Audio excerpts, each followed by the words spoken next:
Rev up your engines.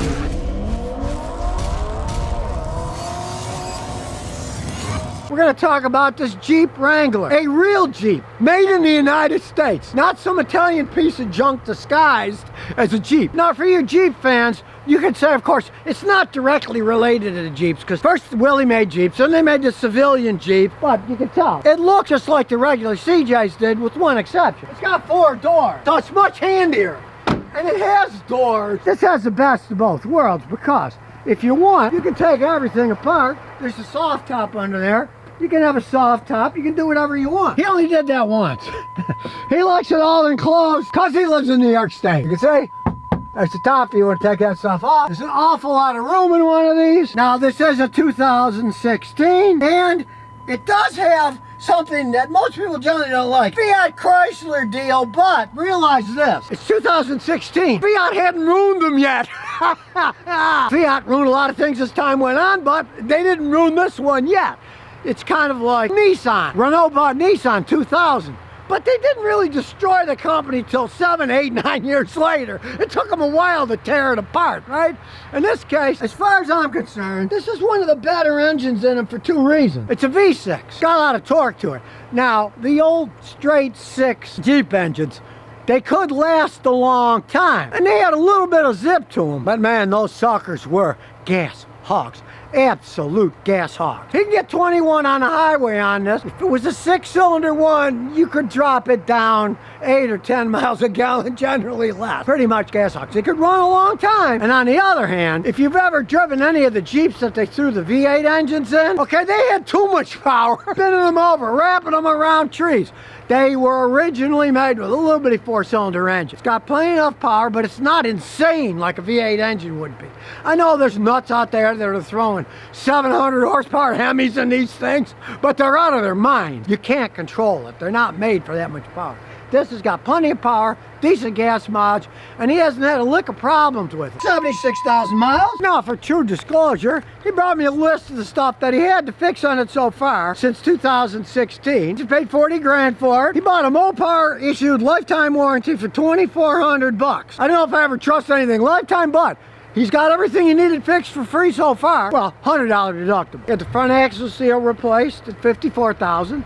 That cost him 100 bucks. The right front brake caliper seized, so they replaced that for 100 bucks. The driver's side heated seat failed, and he got that fixed for 100 bucks. And he had a cracked windshield replaced at 62,000 miles, which the insurance covered.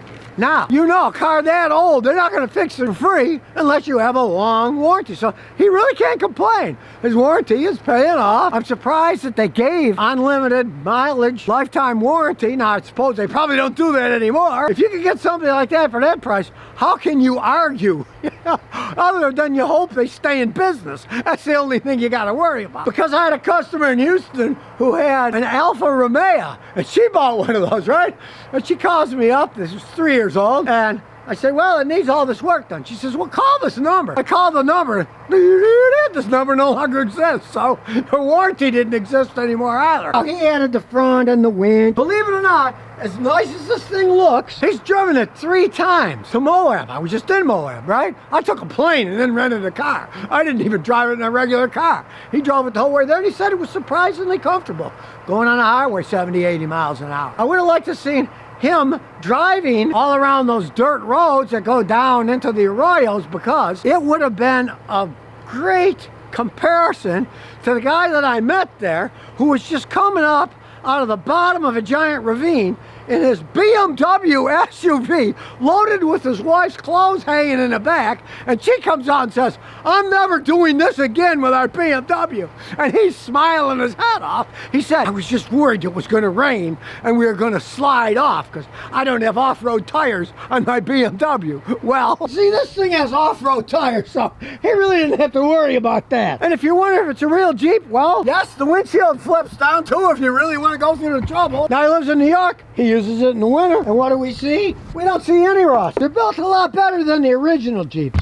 The original Jeeps, I've seen tons of them, usually the body is either full of holes or it's been replaced. There's a lot of companies that make aluminum body replacements. Like if you're ever thinking about buying one, but you say, oh, the body's all rotten away. If you get a good price and the frame's still solid, go ahead and buy it. You can buy a whole aluminum body and stick it on the thing. It's not that hard to do. It's got a real spare tire, not some little baby spare. Big old rear end. Well, here he is, you can see. He's definitely driving in the desert there. That's why most of the guys, if they want an older one, they want to get a standard transmission. They don't want them with the automatics.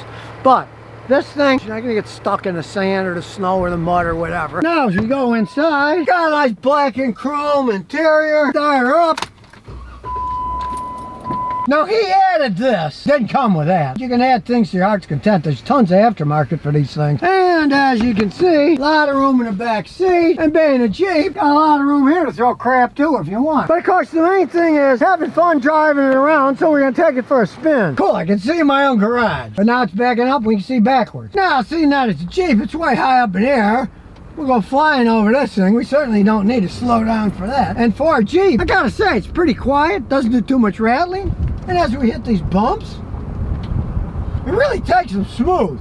In this case, it's much better than an original Jeep. It rides a whole bunch better. Realize that the wheelbase is somewhat bigger on these compared to the old ones, so that alone is going to make it ride better. And of course, the suspension's improved too. Up one truck and we can go, and here we go.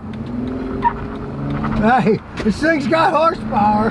I'll give it that. Nice acceleration. You floor it, it takes off. It downshifts like a dream. You barely even feel it going. If you haven't driven in a Jeep for ages, you get one of these modern ones. They are an awful lot of fun, and they ride so much better than those old ones did. Just realize this is before Fiat really got the company into blah. Now look, they were going to be building and selling Jeeps in China, and now they pulled out. They're not going to do it at all. So I gotta say, since Stellantis has taken over, they seem to be making even more mistakes than Fiat did when they bought them. I really like the front camera that he added though. That's cool. And I like the old rattly Jeeps. Is it rattly? No. Put your hand on the shifter, is it shaking? No. Got all the creature comforts you want, and yet it's still a Jeep. You can take the top off and whatever you want if you want to go through it. And like I say, it's got nice power, but it's not overwhelming like those V8s where you feel you're just going to go flying off the road any second. It feels very stable. So, in my opinion, this is a real Jeep. Only it's better than a real Jeep. Last CJ I was in, bouncing around, rattling around, horrible gas mileage, smelled. Because water gotten everywhere. This thing is quiet, it rides good. If I was going to buy a Jeep, I'd try to find one about this, 2015. Today you couldn't go wrong if you bought one in this kind of shape because they hold their value. People like them. They sell an awful lot of them. It's not like back in the old days. Every year they sell 100-something thousand of these today. Back in the day they sold a few thousand here, a few thousand there. They're popular for what they are. But be warned, I would not buy one now that Stellantis owns them. I would not buy a brand new one. Now, maybe they're not quite as bad, but Fiat made them worse. Like I say, they were the Willys. AMC owned them. Started to go downhill with Chrysler. But when Mercedes, Daimler, Chrysler existed, they started to go up in quality. Fiat bought them, started to go down in quality. They're going even further down in quality. This particular one, beautiful, made in Ohio, runs like a clock, and rides nice. And it has 4 doors. You can get a lot of people in this thing. You can still take it off-road. He did in Utah. Had a lot of fun. Hey, it's not worse for wear. A couple scratches here and there, but I mean, hey, this thing has held up over time. A Jeep that you can drive every day, and it's actually comfortable inside, that's pretty much unheard of. And the one that lasts too, and is held up this well. Most people get them as toys. I've been in the old ones. I love them as a toy that you get in, drive around in the dirt, then you go back and get your car and go home, right? No, he drives this from New York City to Utah and back, and he has a good time doing it. They are comfortable. Women will actually ride in these things that aren't drunk. And that says it all. My wife will ride in one of these things. She got in those old ones, she hates them, so I'm getting another one of those. But these, she likes these because they actually ride smooth, they look cool. As long as you don't buy them too new.